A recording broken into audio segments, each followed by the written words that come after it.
Are you tired of wasting epoxy resin on a failed projects? Or struggling to figure out the right amount to use and how to mix it perfectly? Stick around because in this video we will reveal the secret to flawless epoxy resin calculation and mixing. By the end, you will be equipped with everything you need to create stunning projects without the guesswork. Let's dive in.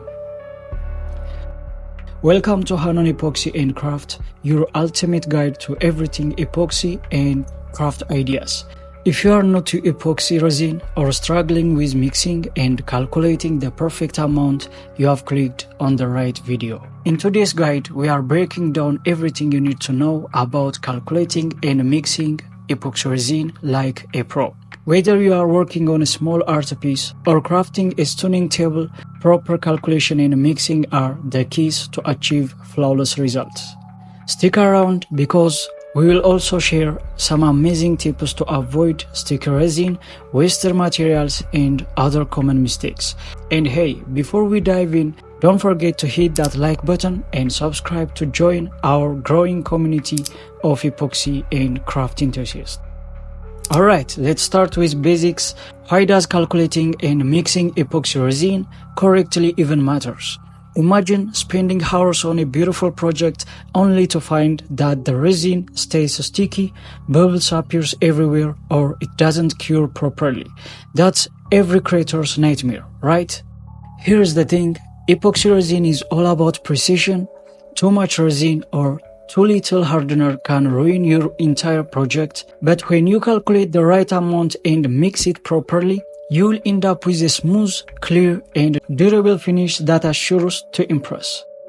Now let's move on to calculations. This is where many beginners get confused, but don't worry, it's easier than you think. The first thing you need to know is the volume of your project.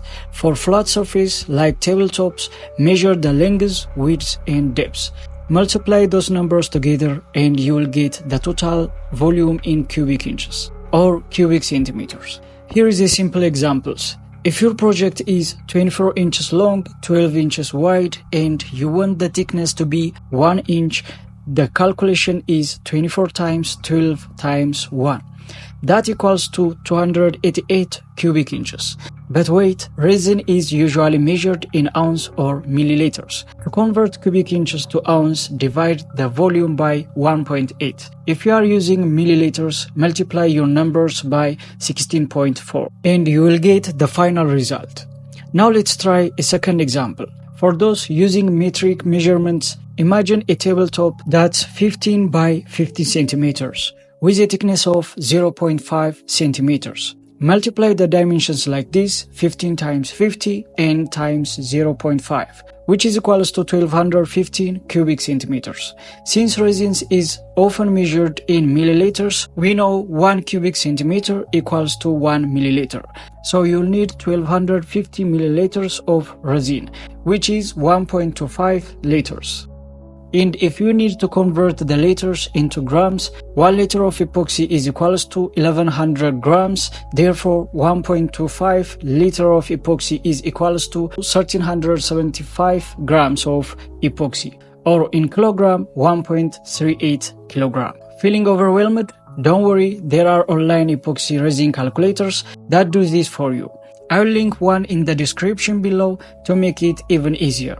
Now once you know the total amount of resin needed, check the mixing ratio on your product. Some resins use 1:1 ratio, equal parts of resin and equal parts of hardener, while others require 2:1 ratio. This information is usually printed on the packaging, so you can use the standards of the company. Okay, now let's talk about mixing. This step is just as important as the calculation.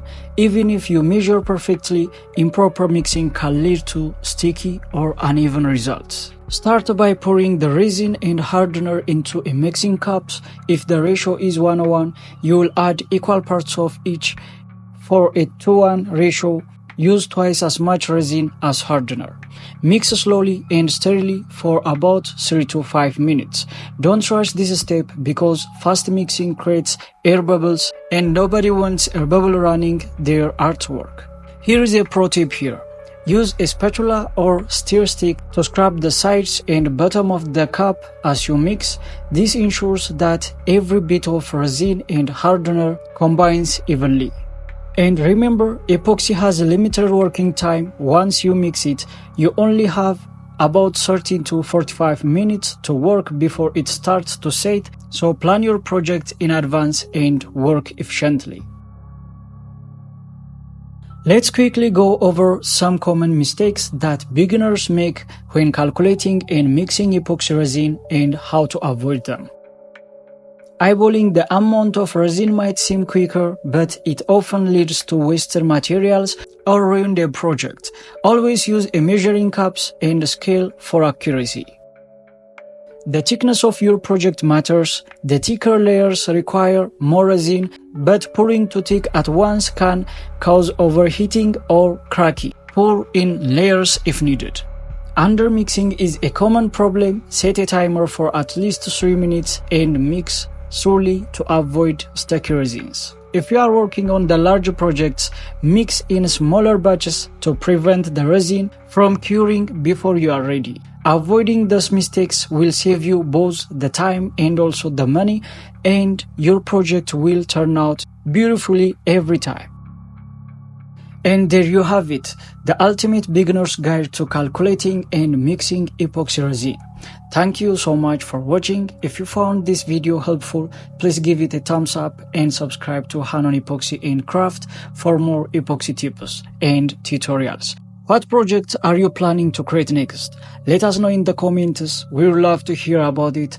And don't forget to check out our other videos like our guide on how to avoid common epoxy mistakes or creating stunning resin color designs. Also, for other craft inspirations, please subscribe this channel for future videos. Thank you again and see you in the next video. Happy creating!